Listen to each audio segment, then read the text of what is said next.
Sarah Bagharib, and I'm the founder of CrazyCat and Shine Bright Media. So CrazyCat is a modern media company that supports the well-being and personal growth of everyday women through content, events, workshops, and experiences. And Shine Bright Media is a media studio that offers media services like PR and comms consulting, corporate emceeing, panel moderating, and speaking.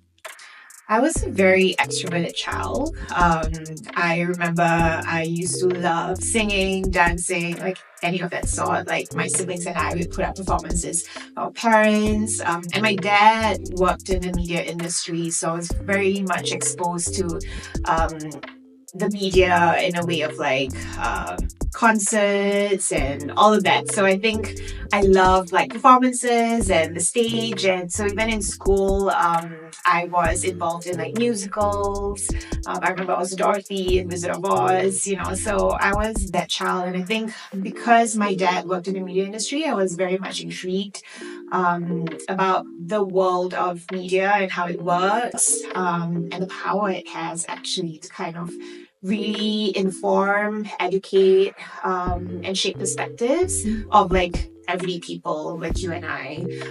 So I was very much intrigued in that. And I think that really shaped me to kind of want to be a part of the media industry and build a career in the media industry. And that's what I did. I studied journalism and communications in university. And for a while, I didn't really know like which part of the media industry I wanted to be a part of. But when I studied journalism, that's when I realized my purpose really, and that was to lend my voice to the voiceless, silence the oppressed, and I thought that journalism was a way that I could do that. So that's how it all started. I think, it was my experience having the opportunity and privilege to live abroad and study abroad in Australia. And that's when I realized as a Singaporean how much I was self-censoring myself. I was in journalism school, right? And in class, I remember, it was the first time you had a newsroom 101 class. And as a Singaporean, I'm like, oh, wow, it's so new to me that, journalists in Australia can actually criticize the government. They can actually, ask all these really hard questions, because journalism in Australia, they really, as much as possible, try to treat it as a fourth estate, but that's not something that we have here. And it was only in that moment that I realized that, okay, it's very different, the media landscape in Australia and here in Singapore. And I recognize the power of the voices of journalists and the responsibility that they have to share true stories or share truths. And that's how I felt I wanted to contribute to the world and make it better. So right out of journalism school, I was lucky enough to do an internship at Channel News Asia. And that was a very eye-opening experience for me. And I kind of realized at that point what I knew I did not want to do or where I did not want to work. Sometimes that's the best part. If I can be very candid. But it was through that experience as well that made me realize what I wanted to do and what sort of companies I wanted to work with. And it was quite serendipitous how I found my first job right out of journalism school. If I may share the story of how I landed my first job, I follow Michelle Hussein, who was, I'm not sure she still is, a BBC television presenter at the time. And she tweeted about how she was going to have a live talk show in Singapore and she was looking for live studio audience. And obviously I was like, wow, this is happening here. I want to be part of it. And so I tweeted back to her and said, I'd love to be part of the live studio audience. How can I sign up? And she responded with an email address that I could reach out to. And what happened was I looked up the company that was, tagged to the email address and realized that it's a production company out of the UK and Singapore as well. They had supposedly had an office here. But apparently what happened is that they didn't have, this was their first production in Singapore. They don't have any hire here yet, any employees here yet in Singapore. So I asked whether, I could be an intern at that time and just be a part of this BBC production.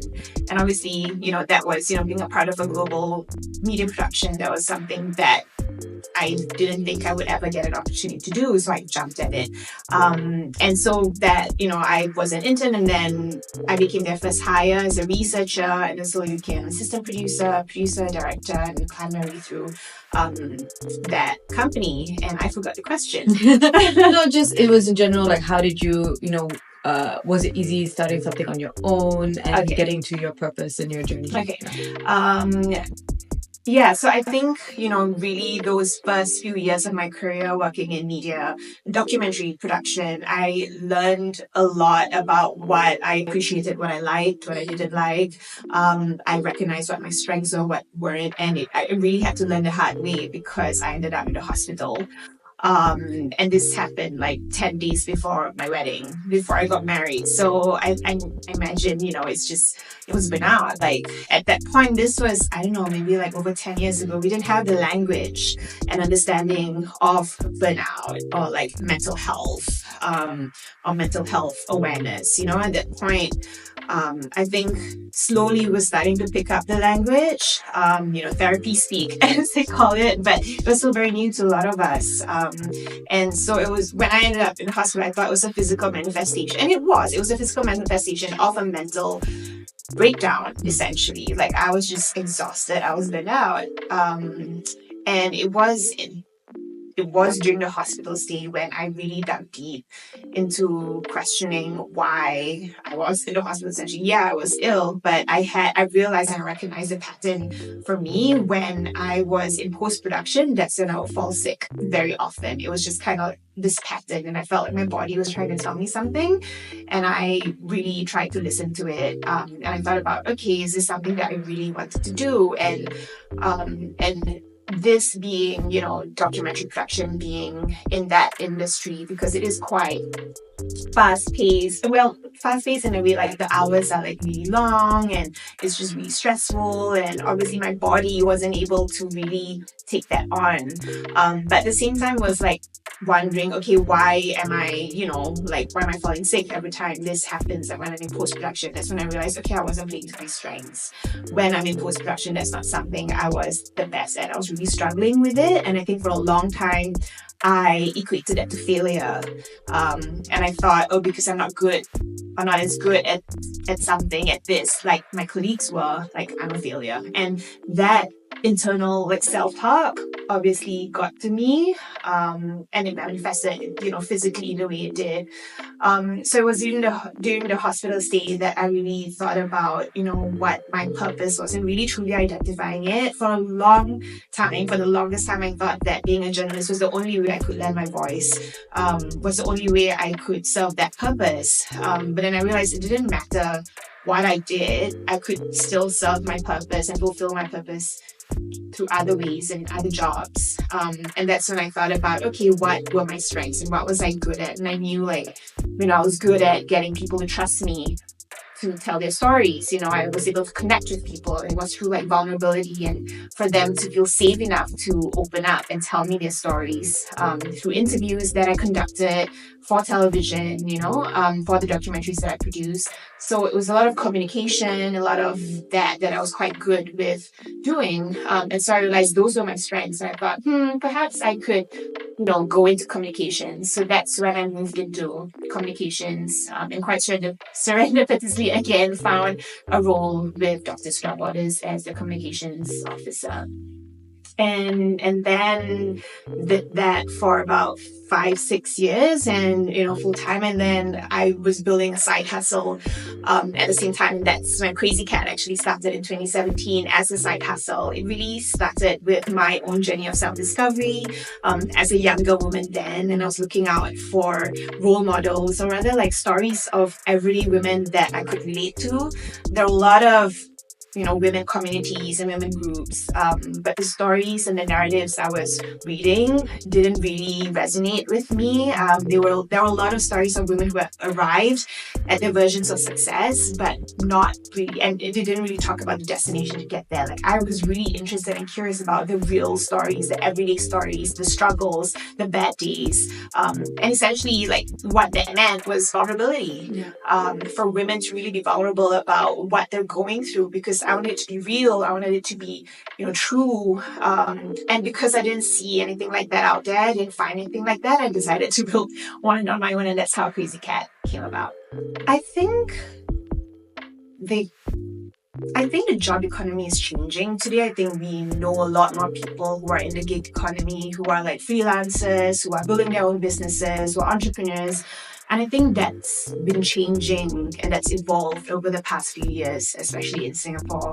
And so I feel like there's not much of the whole like, oh, you gotta have a 9 to 5. There's definitely still that. I mean, when I started my career, that was definitely ingrained in me. Like, oh, there was no way I would think of going to entrepreneurship way back then. And it's only been like for me 2 years into being a full-time entrepreneur.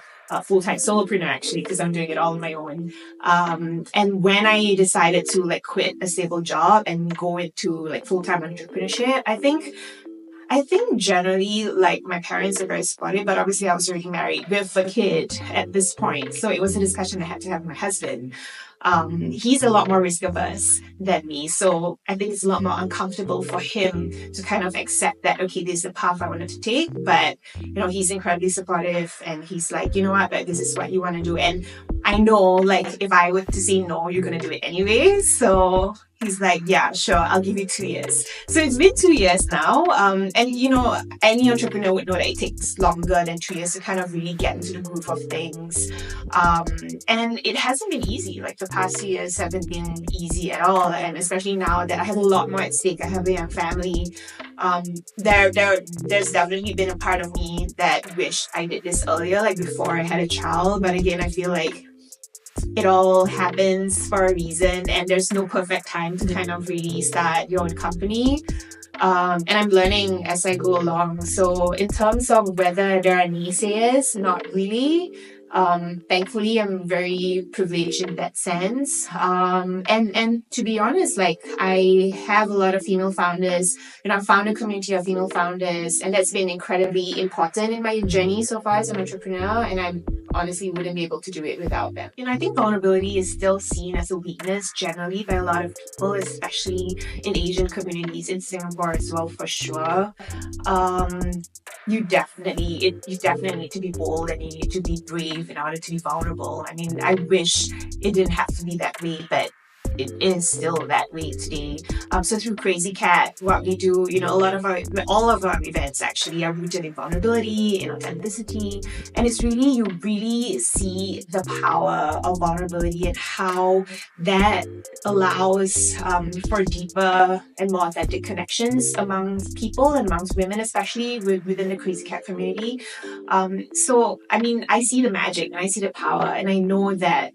And when you see it for yourself and you see the difference and the impact it makes, like, there's something there. And I think as a person, generally, I've always been very in touch with my emotions. But for the longest time, I've always felt shamed for my emotions. I've always been told that I'm too much, that I feel too much, and it took me a really long time to realize that, it's actually my strength. My emotions are my superpower.